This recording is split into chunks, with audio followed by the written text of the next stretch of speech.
यहोवा अपने सब गति में धर्मी और अपने सब कामों में करुणामय है। बृहस्पतिवार 1 अप्रैल 2021। आज के मनन के लिए मैंने आप ही के लिए चुना है मत्ती अध्याय 26 और उसका 46वां वाक्य। उठो चले, देखो मेरा पकड़ने वाला निकट आ पहुंचा है। आपका दिन आशीषित हो। आइए हम सब कुछ को परमेश्वर के हाथों में सौंपने के पश्चात हम उठें और हर चुनौती का सामना करें। आइए इस वाक्य पर हम मनन करते हैं। आज की सुबह का विषय है उठें।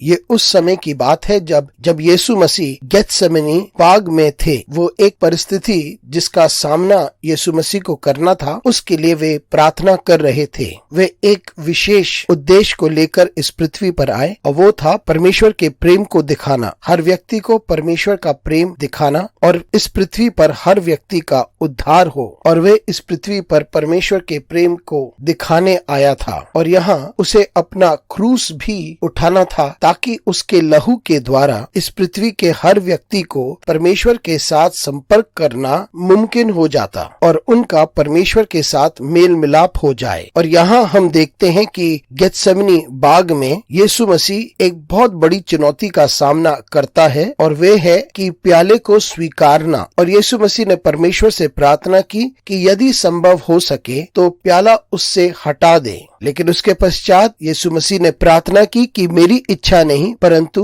तेरी इच्छा पूरी हो। जब यीशु मसीह ने अपने आप को परमेश्वर की इच्छा के अनुसार अपने को सौंप दिया था और उसे ये भी पता चला कि उसके सभी चेले वे प्रार्थना ना करके वे सोएंगे उस वक्त जब वे सबसे बड़ी चुनौती का सामना कर रहे हैं। लेकिन उसे पता था कि उनकी आत्मा तो तैयार है लेकिन शरीर कमजोर है। तो अब वे वापस कर उनसे कहता है कि उठो चलो, क्योंकि उसे पता था कि यहूदा सिपाहियों को लेकर आएगा और उसे गिरफ्तार करवाएगा। यीशु मसीह को पता था कि उसे क्रूस उठाना है। उसने अपने आप को परमेश्वर की इच्छा के अनुसार उसने अपने आप को परमेश्वर की इच्छा पर सौंप दिया ताकि वो मेमना बन सके जो मनुष्य जाति को उद्धार दिलाए। वह चुनौती का सामना करने के लिए तैयार था। वह उस कटोरे को पीने के लिए तैयार था क्योंकि उसका समर्पण परमेश्वर की इच्छा पर था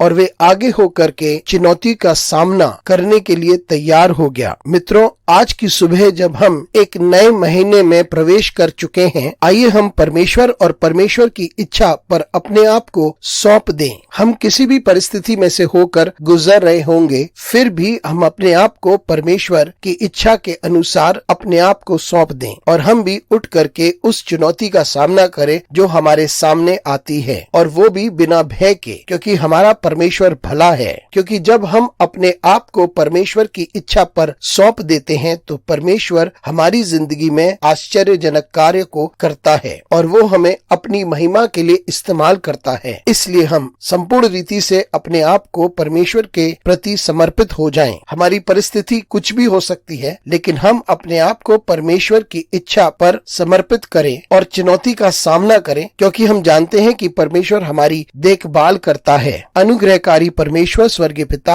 आज की सुबह के लिए तुझे धन्यवाद देते हैं। हमारी सहायता कर परमेश्वर, ताकि हम सब कुछ तेरी इच्छा अनुसार कर सकें और तेरी महिमा के लिए यीशु मसीह के नाम से मांगते हैं, आमीन।